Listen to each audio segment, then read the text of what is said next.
નમસ્કાર દર્શક મિત્રો, સમાચારમાં વાત કરીએ તો વાતાવરણમાં પરિવર્તન થતા દાહોદ અને ગરબાડામાં હળવા વરસાદી છાંટા પડ્યા. દાહોદ જિલ્લામાં છેલ્લા 2 દિવસથી સમય પહેલા જ વરસાદી માહોલ બની રહ્યો છે, ત્યારે રવિવારની સાંજે તો દાહોદ અને ગરબાડામાં હળવા વરસાદી છાંટા પડતા રસ્તાઓ ભીના થઈ ગયા હતા. પવનની લહેરકીઓ સાથે આવેલા વરસાદથી વાતાવરણમાં ઠંડક ફેલાઈ ગઈ હતી. રવિવારના રોજ દાહોદ શહેર સહિત જિલ્લામાં આખો દિવસ તડકા અને છાંયડાની રમત ચાલતી જોવા મળી હતી. તાપમાનનો પારો 37 ડિગ્રી નોંધાયો હતો. જોકે પારો ઘટવા છતાં ગરમીની અનુભૂતિ તો એટલી જ રહી હતી.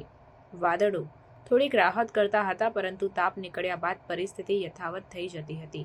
સાંજના સમયે એકાએક વાતાવરણમાં પરિવર્તન આવ્યું હતું. અસહ્ય ઉકળાટ બાદ રવિવારે ધૂળની ડમરીઓ ઉડતા વાવાઝોડા સાથે ભારે પવન ફૂંકાયો હતો. વાતાવરણ એકદમ શાંત થઈ ગયા બાદ વરસાદ તૂટી પડ્યો હતો.